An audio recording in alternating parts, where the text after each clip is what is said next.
और जय हिंद दोस्तों, स्वागत है आपका हमारे YouTube channel learning with Durgesh में। आज हम लोग जीएस की महत्वपूर्ण सीरीज में सीटेट 2020 एनसीईआरटी पेडागॉजी में, क्योंकि आपको पता है अगर एनसीईआरटी सीरीज जो है अगर उसे एक बार आप तैयार कर लेते हैं तो सीटेट में उसका लोहा है, माने सीटेट में वहाँ से उससे बाहर आपके प्रश्न नहीं आएंगे। और हमने आपके लिए स्वयं बैठ कर प्रैक्टिस सेट की सीरीज तैयार कराई है, और ये प्रैक्टिस सेट खत्म होने के बाद जैसे सारी सीरीज खत्म होगी इसकी पीडीएफ आपको टेलीग्राम पर मिल जाएगी। मतलब क्लास में जो प्रश्न है वो प्रश्न मैंने स्वयं आपके लिए तैयार करवाए हैं, और उसका एक मात्र उद्देश्य है कि आपकी परीक्षा में हूबहू या थोड़े परिवर्तन के साथ यहाँ से प्रश्न आएंगे। लेकिन हाँ, अगर इस प्रश्न की निचोड़ एक बार आप समझ लेते हैं तो सीटेट की परीक्षा में ईवीएस में पूरे मार्क आपके होंगे। अगर आप गलती नहीं करेंगे तो 30 में 30 आपके होंगे, अन्यथा 30 में 28 तो कोई रोक ही नहीं सकता। लेकिन उसके लिए आपको भी मेरी तरह थोड़ी सी प्रैक्टिस करनी पड़ेगी, क्लास में आपको बने रहना होगा और साथ ही साथ आपको अपना बेस्ट देना पड़ेगा। तो चलिए शुरू करते हैं आज की क्लास हम लोग। तो उम्मीद करते हैं आपको हमारी आवाज़ सुनाई दे रही होगी। जरा कमेंट करके बता दें कि मेरी आवाज़ साफ आ रही है, वीडियो साफ चल रहा है या नहीं, क्योंकि हम आपके लिए केवल 10 प्रश्न लेकर आएंगे, लेकिन ये 10 प्रश्न जो होगी वो रामबाण होगी। ठीक है, तो चलिए, क्या आपको प्रश्न दिखाई दे रहे हैं जो आप देख पा रहे हैं डिस्प्ले पे? सभी लोग फटाफट कमेंट करें कि डिस्प्ले पे आपको प्रश्न दिख रहा है। जी हाँ, ई लर्निंग विद दुर्गेश की सबसे बड़ी प्रस्तुति है आपकी YouTube channel e learning with Durgesh की। देखिए आपके सामने ध्यान से देखिएगा कि वाष्पीकरण की प्रक्रिया निम्नलिखित में से किस स्थिति में सबसे धीमी होगी। प्रश्न को ध्यान से पढ़िए और उसके बाद दिया गया जो विकल्प है उसका चयन कीजिए। सभी लोग फटाफट कमेंट करें, और आप लोग जैसे वीडियो में जुड़िएगा लाइक करिएगा और शेयर करिएगा। सीटेट की एक रामबाण सीरीज आपके लिए चल रही है, जी हाँ, जहाँ पे आपके पूरे मार्क्स आएंगे और आप कमेंट करके आप बताएंगे कि 10 में आपके कितने सही हुए अंत में। चलिए, सतह क्षेत्र घटता है लेकिन तापमान बढ़ता है, ये सीटेट के पूछे प्रश्न है। यहाँ से सतह का क्षेत्र घटता माने क्षेत्रफल जो है वो घटता है, और टेम्परेचर जब बढ़ेगा तो क्या उस स्थिति में वाष्पीकरण धीमा होगा? नहीं, उस समय तेज होने की संभावना है। सतह का क्षेत्र बढ़ेगा लेकिन तापमान घटेगा, तब भी नहीं। देखिए यहाँ पर सतह का क्षेत्र और तापमान जब दोनों में कमी होगी तब जाकर क्या होगा, वाष्पीकरण की जो प्रक्रिया है वह धीमी होगी। मतलब यहाँ पर जो प्रश्न दिया गया है उसका सबसे उपयुक्त विकल्प जो होगा वह सी होगा। मतलब जितने लोगों ने दिए गए प्रश्न का उत्तर सी बताया था उन सभी के जवाब सही हैं। सीटेट के परीक्षा में ऐसे प्रश्न पूछे जा चुके हैं। अगर आपने सीटेट के प्रीवियस ईयर पेपर को हल किया होगा, आपको इस तरह से मिलते जुलते प्रश्न आपको मिले होंगे जो सीटेट के में कई बार 1 से 2 बार पूछे जा चुके हैं। तो आप इस तरह के प्रश्नों को हल करिए और पढ़िए, ये आपको एनसीईआरटी कक्षा 5 में मिल जाएगा। मैं आगे बढ़ रहा हूँ अगले प्रश्न की तरफ। आप लोग से निवेदन है कि वीडियो को ज़्यादा से ज़्यादा लोगों तक शेयर करें, और जी हाँ, जितने लोग वीडियो को लाइव देख रहे हैं सभी लोग वीडियो को ज़्यादा से ज़्यादा शेयर करें। यह क्लास आपके जौनपुर के सिराजे हिंद से संचालित की जाती है। सभी दोस्तों को मेरी तरफ से जय हिंद और जय भारत। लेकिन वीडियो को शेयर जरूर करते रहें। यहाँ पर एक मोबाइल नंबर दिया गया, इस नंबर पर व्हाट्सएप करके आप online class, notes, video lecture सभी ले सकते हैं। देखिए, कक्षा 5 के पर्यावरण अध्ययन की पाठ्य पुस्तक में प्रत्येक पाठ के अंत में एक खंड दिया गया है। यह जानने के लिए बच्चे कैसे सीख रहे हैं, वह खंड क्या है? सभी लोग फटाफट कमेंट करेंगे और कमेंट करके दिए गए प्रश्न का जवाब देंगे। जो लोग इस वीडियो को लाइव देख रहे हैं सभी लोग अपना जवाब जरूर देंगे, गलत ही हो लेकिन आप यहाँ पर देना है, और आपको अंत में ये बताना है आपने 10 में कितने सही किए। आप परीक्षा में बेशक गलती कर ले, लेकिन यहाँ पर आप गलती नहीं करिएगा, क्योंकि आपकी जो प्रश्न का तरीका है ये पूरा एनसीईआरटी है। अगर आप एनसीईआरटी की किताब पढ़े हैं, नोट्स पढ़े हैं तो आप कर ले जाएंगे। तो बताइए फटाफट क्या होगा। देखिए, करके देखो, जो करके देखो है ये पाठ के बीच में है। ये कहाँ है? ये है पाठ के बीच बीच में दिया गया है कि करके सीखो। जैसे अब वाष्पीकरण का एक लंबा पाठ है, जैसे सुनीता विलियम्स का पाठ है, जैसे बहुत सारे ऐसे पाठ है। जैसे आपने पहला पाठ देखा होगा, बाघ वाला देखा होगा, चाहे आपने यात्रा देखा होगा, तो बीच बीच में करके सीखोगा। इसलिए इसका उत्तर ए तो गलत हो गया। बी, जानवर हमारे साथी हैं, यह जानवर के अध्याय में एक पाठ है, यह एक पाठ, यह एक लेसन है, इसलिए यह भी गलत हो गया। फिर सोचिए और चर्चा करिए, यह भी पाठ के बीच में है। यह भी क्या है? पाठ के बीच में है। एनसीईआरटी, क्योंकि अगर आपने एनसीईआरटी पढ़ी होगी तभी आप इस प्रश्न का जवाब दे पाएंगे। अब हम क्या समझे? पाठ के अंत में दिया गया है हम क्या समझे, मतलब इस पाठ से हमें क्या शिक्षा मिली, हम इस पाठ में क्या सीखे, हमने इस पाठ से क्या जाना। क्योंकि मैंने आपको पहले बताया यह सीरीज आप तब पढ़िए जब आप एनसीईआरटी की मेरी पेड क्लास में आपने मेरी नोट्स पढ़ी होगी, चाहे आपने हमारी एनसीईआरटी की सीरीज देखी होगी या स्वयं आपने एनसीईआरटी की सीरीज तैयार की होगी, तब जाकर आप इस 10 प्रश्न के 10 के सही जवाब दे पाएंगे। तो यकीनन मुझे ऐसा लगता है कि आप सभी साथी जो लोग भी लर्निंग विद दुर्गेश से जुड़े हुए हैं, सभी के ये पूरे प्रश्न सही होंगे। मैं आगे बढ़ रहा हूँ अगले प्रश्न की तरफ, लेकिन उम्मीद करता हूं यहां से आपके सारे प्रश्न सही हो गए हैं। तो जल्दी से जो लोग इस वीडियो को लाइव देख रहे हैं, आप लोगों ने अभी तक लाइक नहीं किया है यार, वीडियो को लाइक कर दीजिए, पैसा नहीं कटेगा आपका। वीडियो को शेयर नहीं किया तो शेयर कर दीजिएगा। यह क्लास प्रतिदिन रात 8:30 बजे से ई लर्निंग विद दुर्गेश पर लाइव चलती है और इसका हम और आप लाइव पढ़ते हैं। ठीक है, मैं आगे बढ़ रहा हूं अगले प्रश्न की तरफ। वीडियो को शेयर जरूर करें, लाइक नहीं किया तो लाइक करें। विद्या माइक कसम है, सभी लोग वीडियो को लाइक करें और वीडियो को अपने सभी ग्रुपों में शेयर करें। मैं आगे बढ़ रहा हूं अगले प्रश्न की तरफ। यह क्लासेस जौनपुर से संचालित की जाती है, जैसा आपको सभी को पता होगा। टीडी कॉलेज गेट के पास अनुपम रेस्टोरेंट के बगल में। ये ऑनलाइन क्लास का नंबर है, ये ऑफिस का नंबर है, ये मेरा व्यक्तिगत नंबर है। अब आइए आप ध्यान से देखते हैं, यहाँ पर है प्राथमिक स्तर पर पर्यावरण अध्ययन की पाठ्यचर्या ऐसी होनी चाहिए जिसमें विद्यार्थियों को, चलिए आपके सामने प्रश्न बैंक आपको दिख रहा है। ई लर्निंग विद दुर्गेश की जो रामबाण प्रश्न बैंक है, यह केवल आप सभी के लिए तैयार की गई है। इसका एकमात्र उद्देश्य है आपको परीक्षा में बेहतर अंक अर्जित कराना। तो जरा फटाफट कमेंट करिए इस प्रश्न का सबसे उपयुक्त विकल्प क्या होगा। जो प्रश्न आपको लगे कि महत्वपूर्ण है उसकी स्क्रीनशॉट करिएगा, उसे अपने फेसबुक पे पोस्ट करिएगा, अपने व्हाट्सएप के स्टेटस पे लगाइएगा। यहाँ पर है कि प्राथमिक स्तर पर पर्यावरण अध्ययन की पाठ्यचर्या ऐसी होनी चाहिए जिसमें विद्यार्थी क्या करे। फटाफट कमेंट करें। जो लोग वीडियो को लाइव देख रहे हैं सभी लोग फटाफट कमेंट करें। देखिए अभी तक सभी के जवाब ए आ रहे हैं, तो यहाँ पर अधिक से अधिक प्रयोग करने का मौका, ये भी कुछ हद तक सही है। कठिन शब्दावली और परिभाषा मैंने आपको बताया है, मैंने एनसीईआरटी 2005 ही पढ़ाया है। और अगर आपने पेड क्लास ज्वाइन किया होगा तो आपको एनसीईआरटी 2005 के नोट्स मिले होंगे। एनसीईआरटी 2005 की अगर आपने पेड क्लास ज्वाइन किया तो भी नहीं किया होगा तो भी आपको मिला होगा। तो वहाँ पर मैंने बताया है कठिन शब्दावली परिभाषाओं को बच्चों को नहीं याद करवाना है, अधिक से अधिक अभ्यास करने का मौका मिले। तो उन्हें मौका मिले, यह भी तो सही है। अपने आसपास खोजने और समझने का मौका मिले, तो यहाँ पर ए इसका सबसे राइट आंसर है। तो भैया जो लोगों ने ए बताया था उन सभी के प्रश्न के जवाब पूरी तरीके से माने ए एकदम राइट आंसर है। क्योंकि एनसीईआरटी का पर्यावरण कहता है, एनसीईआरटी की जो पर्यावरण है वो ये साफ साफ कहता है कि अपने आसपास बच्चों को खोजने का मौका मिले, को समझने का मौका मिले। ये कौन कहता है? इसलिए एनसीईआरटी 2005 ये कहता है बच्चों को किताब की दुनिया से, पाठ्यपुस्तक की दुनिया से, विद्यालय की चारदीवारी से बाहर की दुनिया से जोड़ना। मतलब इस प्रकार इस प्रश्न का उपयुक्त आप लोगों ने एकदम सही बताया था, राइट आंसर है। मैं आगे बढ़ रहा हूँ अगले प्रश्न की तरफ। मैं अगला प्रश्न आपके बीच है, तो सभी लोग फटाफट शेयर कर दें। यह प्रश्न आपको मात्र 10 सेकंड में बताना है। आपको पास 10 सेकंड में प्रश्न पढ़ रहा हूं। निम्न में से मृत सागर कहाँ स्थित है? सभी लोग फटाफट कमेंट करें। और ये एनसीईआरटी में है और आपके पास मात्र 10 सेकंड जवाब देने के लिए है। जल्दी जल्दी जवाब दीजिए फटाफट, सभी लोग कमेंट करके जल्दी फटाफट कमेंट करिए जल्दी से। मृत सागर कहाँ पर है बताइए। 10 सेकंड खत्म हो गए, अभी तक आप लोगों ने जवाब नहीं दिया।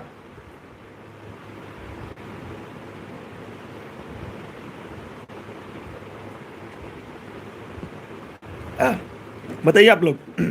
मृत नहीं, बस मृत सागर जो है वो जॉर्डन में। कहां पर है? मृत सागर जो है वो जॉर्डन में है।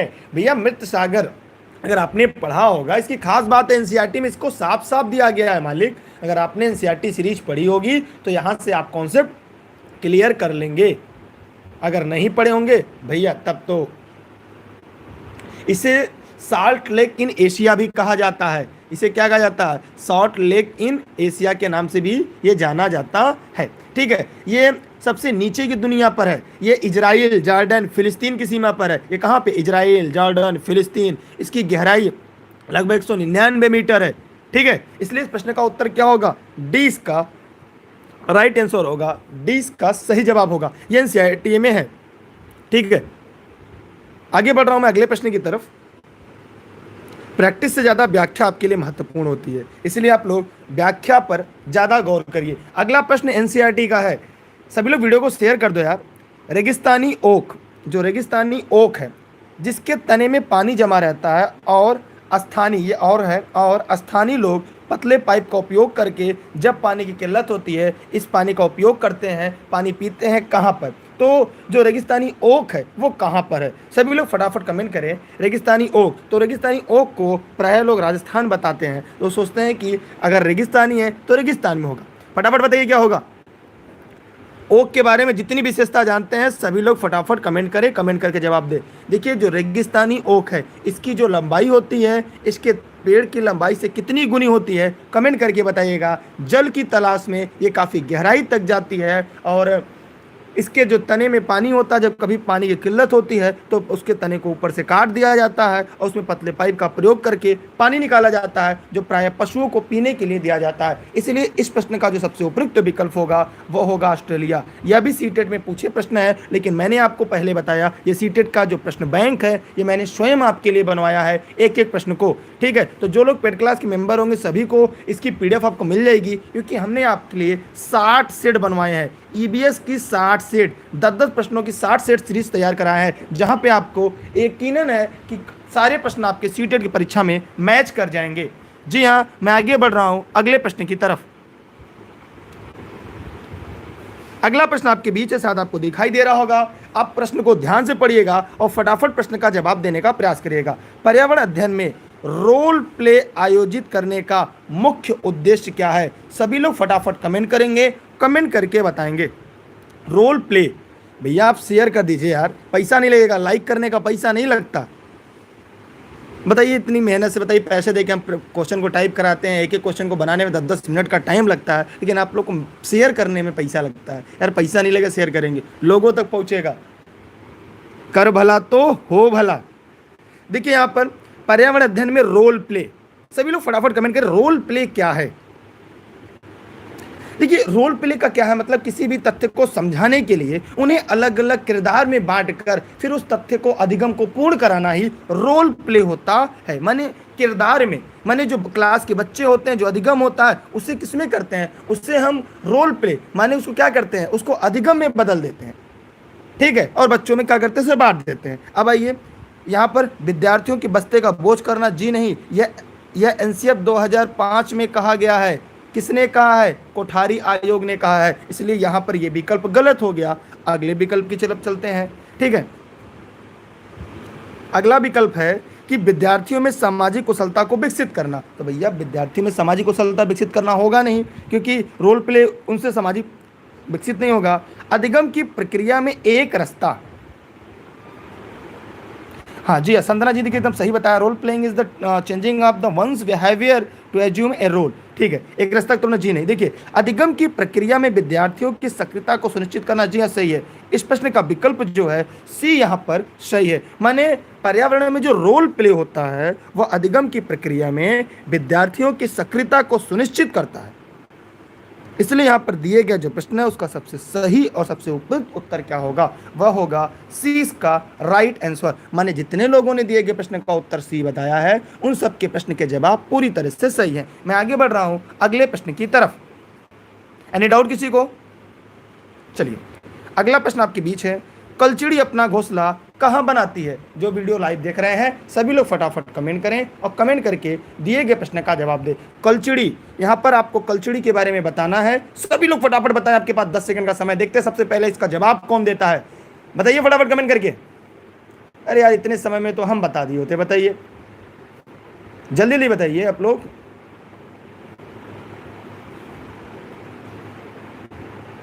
भैया जल्दी बताइए।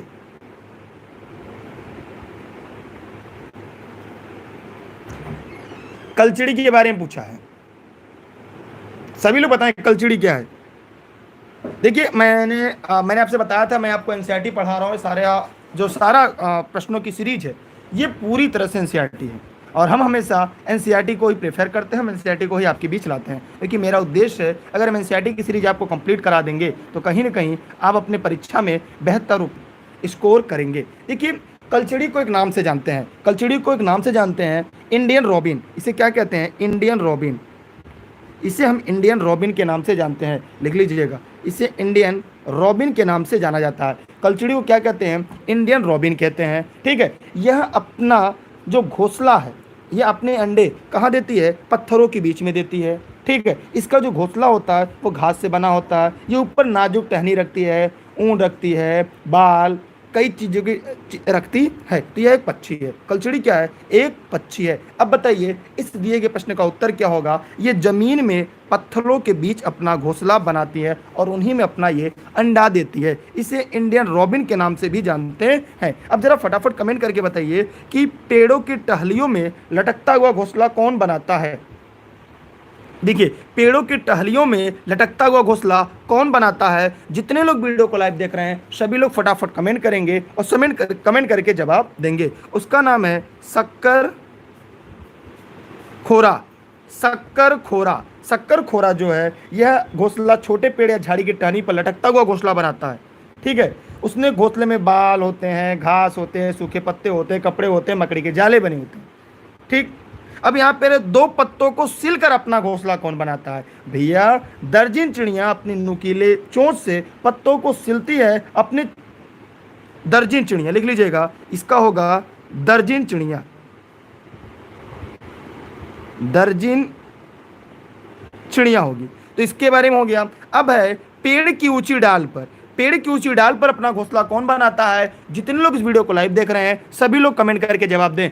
मैं कल ये सीरीज को पढ़ाया था, अब मैं आपसे पूछूंगा कि पेड़ की ऊंची डाली पर अपना घोंसला कौन बनाता है? जो लोग इस वीडियो को लाइव देख रहे हैं सभी लोग फटाफट कमेंट करके बताएंगे कि पेड़ की सबसे ऊंची डाली पर घोंसला कौन बनाता है। मैंने ये पढ़ाया, ये सभी एनसीईआरटी में है। मैंने आपको बताया कि टहलियों में लटकता घोंसला शक्कर खोरवा बनाती है, दो पत्तों के बीच के सिलकर दर्जन चिड़िया घोंसला बनाती है, जमीन में पत्थरों के बीच इंडियन रॉबिन कलचिड़ी अपना घोंसला बनाती है। जी हाँ, एकदम सही जवाब। पेड़ की ऊंची डाल पर कौवा अपनी घोंसला बनाता है। लेकिन सबसे ऊंची डाल पर या सबसे ऊंचाई पर घोंसला किसका होता है? कमेंट करके जवाब दीजिएगा।